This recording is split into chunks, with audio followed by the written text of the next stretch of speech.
Hello बच्चों, welcome to our channel. आज हम लोग फिजिक्स का 10th क्लास फिजिक्स का पहला चैप्टर पढ़ते हैं जिसका नाम है प्रकाश का परावर्तन, है ना। रिफ्लेक्शन ऑफ लाइट के बारे में पढ़ते हैं। प्रकाश का परावर्तन होता क्या, इसके बारे में समझते हैं। देखिए, दो टॉपिक होता है प्रकाश में, एक होता है प्रकाश का परावर्तन और एक होता है प्रकाश का अपवर्तन। एक होता है प्रकाश का परावर्तन और एक होता है प्रकाश का अपवर्तन, ठीक है।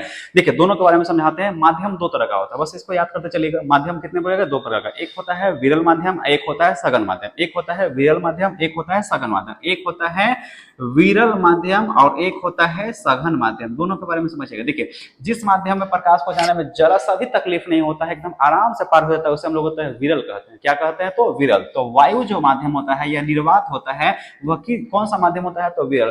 तो वह से वायु होता है और वह से विरल, याद रहेगा, ठीक है। और प्रकाश किस में एंट्री करेगा? तो करता है पानी में करता है और कांच में करता है, याद रखिएगा। तो पानी और कांच में जब एंट्री करता है तो इसे हम कौन सा माध्यम कहते हैं? तो सघन माध्यम कहते हैं। कौन सा माध्यम कहते हैं? तो सघन माध्यम, ठीक है।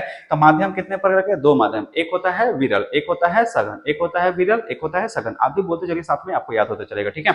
विरल माध्यम क्या है? तो वायु को हम लोग कहेंगे क्या? विरल माध्यम। सघन क्या है? तो देखिए, पानी है, कांच, इसको क्या कहेंगे? सघन। जिस माध्यम में प्रकाश को जाने में कहीं ना कहीं थोड़ा तकलीफ होता है, उसके मतलब चाल को कम कर देता है, उसे हम लोग क्या कहते हैं? तो सघन माध्यम कहते हैं। आगे चलिए, देखिए, तो हम बताना चाहते हैं सर, प्रकाश का परावर्तन और अपवर्तन दोनों में क्या अंतर है, दोनों के बारे में समझिए। तो अगला चैप्टर का नाम है प्रकाश का अपवर्तन है। देखिए, प्रकाश का प्रवर्तन क्या है कि जब एक माध्यम से प्रकाश जाता है और दूसरे माध्यम में एंट्री करता नहीं है, लेकिन वहां से रिफ्लेक्ट होकर, मतलब वहां से मतलब परावर्तन होकर फिर से उसी माध्यम में लौट जाता है, तो उसी को बोलते हैं प्रकाश का परावर्तन। बस यही कॉन्सेप्ट है। जब प्रकाश की किरणें एक माध्यम से, देखो, अगर लड़का टॉर्च जला रहा है तो आपको पता होगा सर, खुले वायुमंडल है, तो खुले वायुमंडल मतलब कौन सा माध्यम? तो विरल माध्यम। कौन सा माध्यम है? तो विरल माध्यम, ठीक है।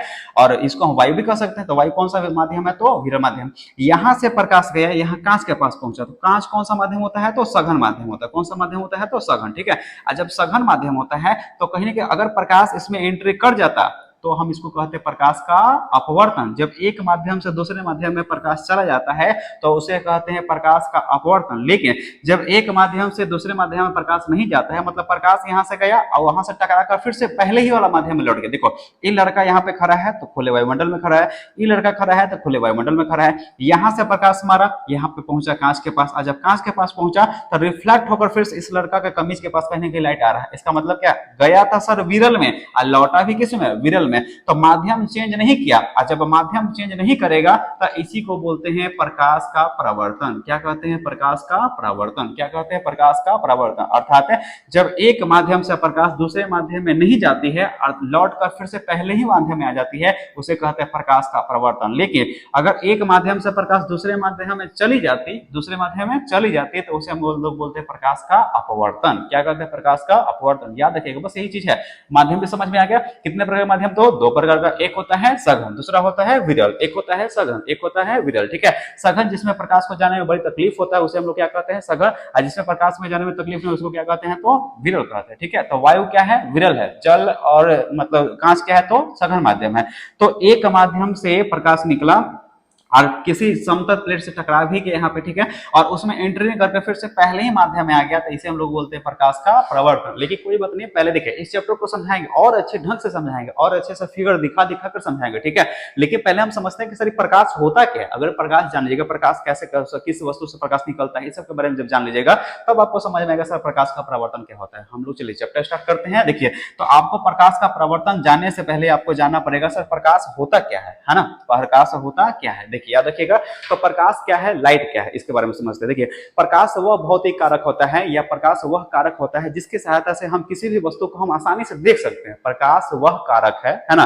प्रकाश वह कारक होता है, फैक्टर होता है, जिसकी सहायता से हम किसी भी वस्तु को आराम से या आसानी से देख सके, उसे हम लोग क्या कहेंगे? तो प्रकाश। प्रकाश के बिना किसी भी वस्तु को हम नहीं देख सकते। एक बात और बताते हैं, अगर किसी वस्तु को देखना है तो क्या प्रकाश हमारे आंखों पर चाहिए? नहीं भाई। अगर किसी वस्तु को देखना है तो याद रखिएगा, प्रकाश हमेशा उस वस्तु पे होना चाहिए। जैसे समझिएगा, अगर मान लीजिए कि आपको शादी ब्याह में जाना है, एकदम रेडी होना, रात का समय है, ठीक है, रात का समय है, आपके यहाँ लाइट कट गया, जब लाइट कट गया और आपको आईना के सामने जल्दी बाल झाड़ना है, क्रीम लगाना है, तो आप क्या कीजिएगा? आप कितना बच्चा क्या करेगा? बोलेगा अच्छे काम करते सर, हम मिरर पर कहीं ना कहीं लाइट जलाता है, मिरर पर लाइट जलाएंगे तो कहीं ना कहीं क्या होगा? तो मिरर पर लाइट दिखाई देगा तो हमारा चेहरा भी दिखाएगा। ऐसा कुछ नहीं। अगर आपको खुद का चेहरा देखना है तो आप अपने आप को प्रकाश में रखिए, कहीं ना कहीं मिरर पर आपको साफ चेहरा दिखाई दे देगा, ठीक है। ये बात हो गया।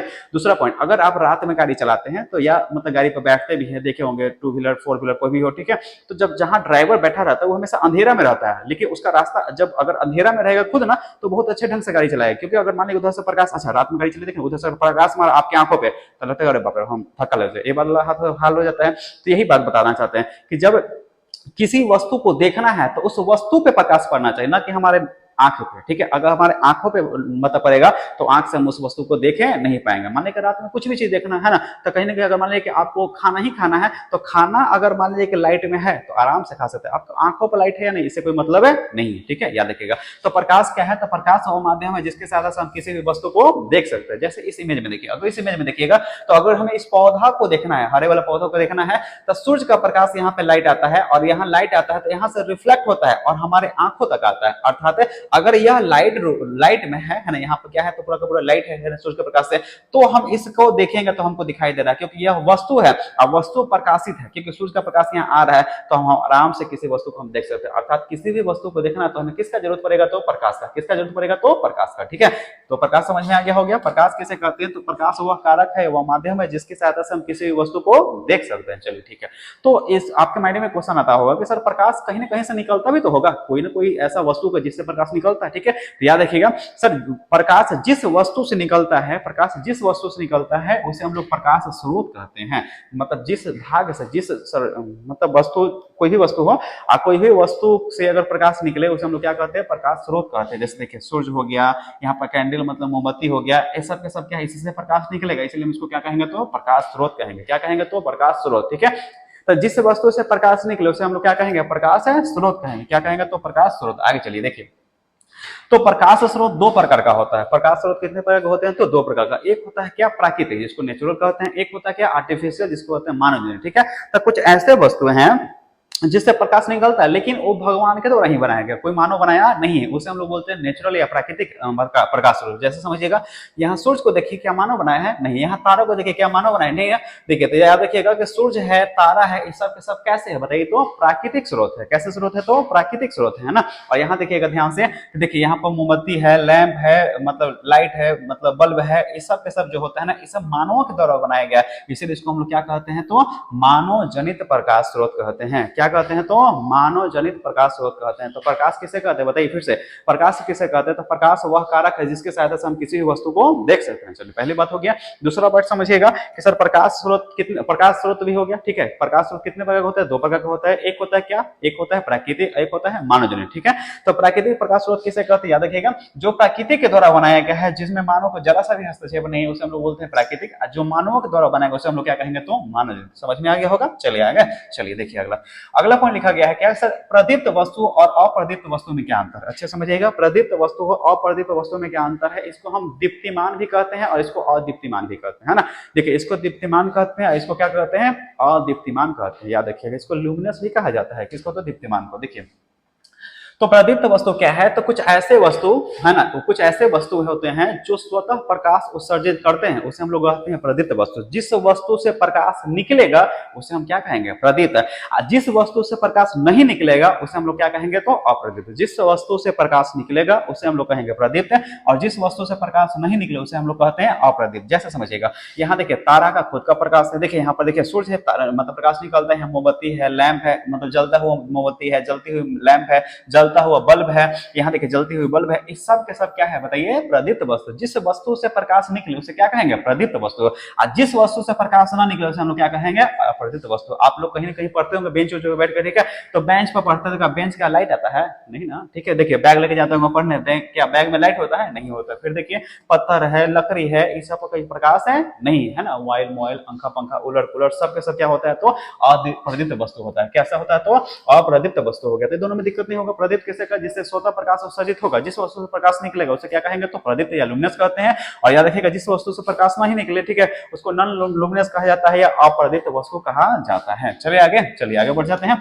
अगला देखिए, अगला पॉइंट लिखा गया है सर प्रकीर्णन क्या होता है। अच्छे समझिएगा, प्रकीर्णन क्या होता है, याद रखिएगा। देखो जब प्रकाश के कण, अच्छे समझना, अच्छा ये बात बताइए, प्रकीर्णन समझने से पहले एक एग्जांपल बताते हैं। अगर मान लीजिए कि आप दिन के समय में कोई रूम में बैठे हुए, लेकिन फिर भी रूम से आप आइडिया लगा लेते हैं ना कि अच्छा दिन है, रात है, कि सुबह हुआ है, दोपहर हुआ है, शाम हुआ है, ये सब पता लगता है। कारण क्या देखेंगे, जब सूर्य होता है तो थोड़ा थोड़ा मतलब प्रकाश हमारे रूम में आता है ना, दोपहर होगा तो ज्यादा प्रकाश आता है, गर्मी भी ज्यादा लगता है। तो इसमें होता क्या है, इस सब परिकिरण कर रहे हैं। वायुमंडल में असंख्य, कहीं ना कहीं वायुमंडल में छोटे छोटे कण होते हैं, और वही क्या होता है कि सूर्य का प्रकाश जब असंख्य छोटे छोटे कणों पर पड़ते हैं तो वो कण पहले गर्म होता है, और कण जो गर्म होने के बाद क्या करता है, कण पहले गर्म हो गया और कण को गर्म होने के बाद क्या करता है, वो प्रकाश को उत्सर्जित करना मतलब फैलाना शुरू करता है। मतलब इतना समझिए कि प्रकाश को, कोई छोटे छोटे कण वायुमंडल में प्रकाश को फैलाने की क्रिया को क्या कहते हैं, तो प्रकाश का परिकिरण कहते हैं। प्रकाश को मतलब सूर्य का प्रकाश आया किसी भी छोटे कण पे, ठीक है, वो प्रकाश आया, पहले खुद गर्म हुआ और गर्म होने के बाद समझिएगा पूरे प्रकाश को फैलाता है ना, उसी को क्या कहते हैं, प्रकाश का परिकिरण। कभी नदी में घूमे हैं, अगर नदी में घूमे होंगे तो वहां देखेंगे बालू, रेत के बारे में जानते होंगे। सुबह के टाइम में जाइएगा तो रेत एकदम ठंडा रहता है, लेकिन पहले रेत गर्म होता है। जब रेत गर्म हो जाएगा ना, ठीक है, तो गर्म होने के बाद समझिएगा दोपहर के समय में आपको बताए मिट्टी पे बैठिए, या तो मिट्टी वाला इलाका में चलिए और एक नदी के इलाका में चलिए। नदी का इलाका में लगेगा एकदम मर जाएंगे, क्योंकि वहां पर बालू एकदम बहुत ज्यादा हीट रहता है, मतलब गर्मी बहुत ज्यादा देता है, ठीक है, याद रखिएगा। तो वहां क्या हुआ, पहले बालू गर्म हुआ, और बालू गर्म हुआ तो फिर कहीं ना कहीं उष्मा को उत्सर्जित करना ज्यादा शुरू कर दिया, इसीलिए इसको बोलते हैं क्या, प्रकाश का परिकिरण। अगर आप रूम में भी बैठे हुए हैं तो बाहर से प्रकाश आ रहा है, अगर आपके रूम में थोड़ा सा भी मतलब वहां सूर्य का प्रकाश नहीं आ रहा, लेकिन फिर भी लग रहा है कि अच्छा लाइट हमारे रूम में आ रहा है, तो सब छोटे छोटे कण का मतलब प्रकाश मतलब फैलाया है। अगर प्रकाश नहीं फैलाता तो जाहिर सी बात है कि हमारे रूम में लाइट आता नहीं है। तो हमारे रूम में भी लाइट आता है, या कहीं भी मतलब फैला होता है, कहीं प्रकाश का फैला होता है। सुबह होता है, देखिए पूरा कैसे मतलब सुबह सूर्य कहाँ निकलते हैं, ठीक है, पूरे वायुमंडल में कहीं ना कहीं प्रकाश दिखना शुरू हो जाता है। कारण क्या है, सबका कारण क्या है, तो प्रकाश का परिकिरण, याद रखिएगा। चलिए आगे, अगला पॉइंट क्या है कि सर किरण पुंज क्या होता है, समझिए ध्यान से। देखिए किरण पुंज क्या होता है, जब भी कोई प्रदीप्त वस्तु, प्रदीप्त समझ में आ गया, जिससे प्रकाश निकले उसे हम लोग क्या कहते हैं, प्रदीप्त, ठीक है। तो जब भी कोई प्रदीप्त वस्तु से अगर प्रकाश निकलता है, समझिए, तो उसमें क्या होता है कि मतलब कोई एक प्रकाश उसमें उत्सर्जित नहीं होता है ना, मतलब वहां पर समझिएगा एक प्रकाश या एक किरण नहीं निकलता, किरणों का समूह निकलता है। तो किरण पुंज किसे कहते हैं, तो जब भी कोई प्रदीप्त पदार्थ से, ठीक है, जब एक किरण न निकलकर किरणों का जब समूह निकलता है तो इसे हम लोग क्या कहते हैं, तो किरण पुंज कहते हैं। कोई भी वस्तु से प्रकाश जो है ना, प्रकाश का एक किरण न निकलकर किरणों का जब समूह निकले तो उसे हम लोग क्या कहते हैं, बताइए, तो उसे हम लोग कहते हैं क्या, किरण पुंज कहते हैं। किरणों के समूह को हम लोग क्या कहेंगे, किरण पुंज कहते हैं, याद रखिएगा। टॉर्च जब जलाइएगा तो क्या एक प्रकाश निकलता है, नहीं, एकदम टॉर्च जहां चलेगा वहां एकदम फैलता चला जाता है ना। तो एक किरण है, किरणों का समूह निकलता है, उसे हम क्या कहते हैं, तो किरण पुंज कहते हैं। लेकिन लेजर लाइट में अलग होता है, लेजर लाइट में एकदम एक ही वो निकल के करता है, याद रखिएगा। चलिए देखिए, तो किरण पुंज समझ में आ गया। किरण पुंज कितने प्रकार के होते हैं, तो तीन प्रकार के होते हैं। एक होता है अपसारी, एक होता है समांतर, और एक होता है अभिसारी। सबके बारे में समझते हैं। देखिए सबसे पहले समझते हैं समांतर के बारे में, फिर अपसारी अभिसारी सबके बारे में पढ़ा देंगे। जैसे देखो यहाँ लिखा भी गया है, एक बार में एकदम याद करना, एकदम याद हो ही जाएगा। समझिए, सबसे पहले समांतर किरण पुंज किसे कहते हैं, याद रखिएगा। जब बहुत सारे किरण एक दूसरे के एकदम समांतर चलती है, जो आपस में कभी नहीं कटे, ठीक है, उसे हम लोग कहते हैं क्या, समांतर किरण। मतलब वैसा किरण पुंज, ठीक है, वैसा किरण पुंज जिसमें प्रकाश जो है ना एकदम सीधी रेखा से जाए, जो आपस में कभी नहीं कट सके, उसको हम लोग क्या कहेंगे, तो समांतर किरण पुंज। यहाँ देखिए इस फिगर को देखिएगा कि प्रकाश जब सामने सामने जा रहा है तो कभी आपस में कटने वाला है, नहीं कटने वाला। जब आपस में कभी नहीं कटेगा तो इसको हम लोग पता है कौन सा किरण पुंज कहेंगे, तो समांतर किरण पुंज कहेंगे। अगला समझिएगा, अपसारी क्या होता है और एक अभिसारी क्या होता है। सुनिए, पहले अभिसारी समझ जाते हैं। अभिसारी क्या होता है, देखिए इसमें क्या होता है कि जब बहुत सारे प्रकाश का कण, बहुत सारे प्रकाश का जो किरण है एकदम एक ही जगह आकर इकट्ठा होता है, तो उसे हम लोग क्या कहते हैं, तो अभिसारी कहते हैं। बहुत सारे प्रकाश के किरण, ठीक है, एक ही जगह आकर क्या होता है, इकट्ठा होता है, उसे हम लोग क्या कहते हैं, तो अभिसारी कहते हैं। देखिए इस फिगर में समझ में आ रहा होगा, चारों तरफ से आया यहाँ पे प्रकाश का कण है ना, और यही आकर जानते हैं इकट्ठा, एक बिंदु पे इकट्ठा हो जाता है, इसे हम लोग क्या कहते हैं, बताइए, तो अभिसारी। और अपसारी में क्या होता है कि एक ही बिंदु से प्रकाश निकलता है और चारों तरफ फैलते चला जाता है ना, तो इसे हम लोग क्या कहते हैं, बताइए, इसे बोलते हैं अपसारी। याद रखिएगा, जब एक बिंदु से निकलकर अगर चारों तरफ फैलना शुरू हो जाए तो उसे हम लोग बोलते हैं अपसारी। याद रखिएगा, एक बिंदु से निकलता है, टॉर्च देखे है ना, है ना, गाड़ी के हेडलाइट देखे ना, तो क्या है, एक बिंदु है, वहां से निकलता है प्रकाश, से फैलता चला जाता है। याद रखिएगा, तो ये अपसारी क्या होता है, तो याद देखिएगा इतना कि सर जब कोई भी प्रकाश है के किरण या कोई भी वस्तु, ठीक है, उसमें जब भी प्रकाश निकलते हैं, तो जब भी प्रकाश निकलेगा तो प्रकाश आगे फैलते चला जाएगा, एक बिंदु से निकलेगा आगे फैलते चला जाएगा, उसे हम लोग बोलेंगे अपसारी। जब आपस में कोई न कटे, बहुत सा किरण पुंज आपस में कभी न कटे, समांतर चलते रहती है, उसे हम लोग बोलते हैं समांतर किरण पुंज। अब बहुत सारे प्रकाश के किरण एक ही बिंदु पर आकर मिल जाए, उसे हम लोग बोलते हैं क्या, बताइए, तो अभिसारी किरण पुंज कहते हैं। किसे कहते हैं, तो अभिसारी किरण पुंज कहते हैं। बात समझ में आ गया होगा। चलिए आगे देखें, अगला लिखा गया सर वस्तु के बारे में। देखिए एक होता है पारदर्शी, एक होता है पारभासी और एक होता है अपारदर्शी। तीनों के बारे में समझते हैं, पारदर्शी, पारभासी और अपारदर्शी। ठीक है, पारदर्शी वस्तु किसे कहते हैं? देखिए जिससे प्रकाश आसानी से पार कर जाए उसे हम लोग बोलते हैं पारदर्शी। जिससे प्रकाश पार कर जाए उसे क्या कहेंगे? पारदर्शी। जैसे देखिए यहाँ पे वायु है, कांच है, पानी है, देखो फिगर दिखाई दे रहा होगा है ना, वायु, कांच, पानी, ये सब के सब क्या होता है? तो पारदर्शी। अपारदर्शी किसे कहते हैं? जिससे प्रकाश थोड़ा सा भी पार न करे उसे क्या कहेंगे? अपारदर्शी। समझे? जैसे टेबल हो गया, किताब हो गया, किताब में लाइट टिपटी मारे तो पट निकलता है? नहीं निकलता। ठीक है, मेज है, मतलब जो कुछ भी हो गया, ये सब मतलब ये सब दीवार वाल, ये सब के सब क्या होता है? अपारदर्शी। जिससे प्रकाश न पार करे उसे अपारदर्शी, जिससे प्रकाश पार कर जाए उसे क्या कहेंगे? पारदर्शी। और जिससे प्रकाश पार करता है लेकिन जितना करना चाहिए उतना नहीं करता, मतलब थोड़ा ही पार करता है। ठीक है, मतलब प्रकाश का एक अंश पार करता है, उसे हम लोग क्या कहते हैं? कहते हैं तो पारभासी। क्या कहते हैं? पारभासी। अच्छा देखिए ऐसे बताते हैं, अगर मान लीजिए कि आप सोए हुए हैं, सुबह का समय है, मम्मी आते हैं, वो आपके रूम में लाइट जलाता है। जैसे लाइट जलाता हूँ पता है आपके आंख में ऐसा, मतलब आंख आप सोए हुए, ठीक है, लेकिन फिर भी एहसास होता है कि पलक की सहायता से कहीं ना कहीं हमारे आंखों में कहीं ना कहीं जानते प्रकाश जा रहा है। तो देखिए आंख का जो पलक हो गया, आप कभी कोई जानते हैं टॉर्च का लाइट ऐसे जलाइएगा हाथ पे, ठीक है, जब जलाइएगा तो यहाँ लाल लाल आपको एकदम दिखाई, ब्लड दिखाई देता है ना, तो प्रकाश पार कर रहा है। देखिए आप देखिएगा, ये टॉर्च हो गया, टॉर्च का लाइट से क्या होता है? तो यहाँ पर एक चमड़ा हो गया, ब्लड हो गया, कुहासा हो गया, धुआं हो गया, आंख का पलक हो गया, बैलून का रबर हो गया, इस सब के सब क्या होता है बताइए? तो पारभासी होता है। जिससे प्रकाश का थोड़ा सा मात्रा पार कर जाए उसे हम लोग क्या कहेंगे? पारभासी। जैसे घिसा हुआ कांच हो गया, तेल लगा हुआ कागज हो गया, बैलून का रबर हो गया, आंख का पलक हो गया, चमड़ा हो गया, रक्त हो गया, दूध हो गया, कुहासा हो गया, मतलब इस सब के सब बादल है, इस सब के सब क्या है बताइए? तो इस सब को कहते हैं क्या? पारभासी। क्या कहते हैं? तो पारभासी। चलिए आगे चलें।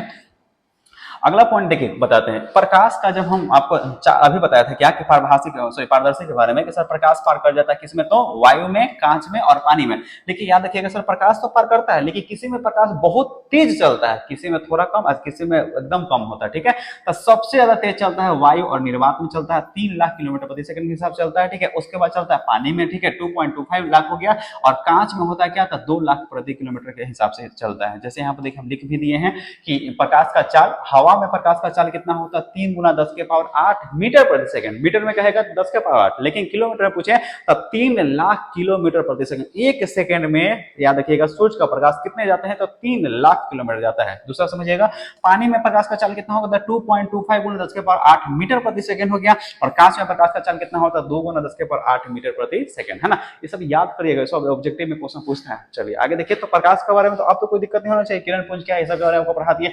अब हम अगले वीडियो में आपको पढ़ाएंगे कि प्रकाश का प्रवर्तन क्या है, क्योंकि आपको प्रकाश के बारे में हर एक चीज समझ में आ गया। आपको क्या क्या समझ में आ गया?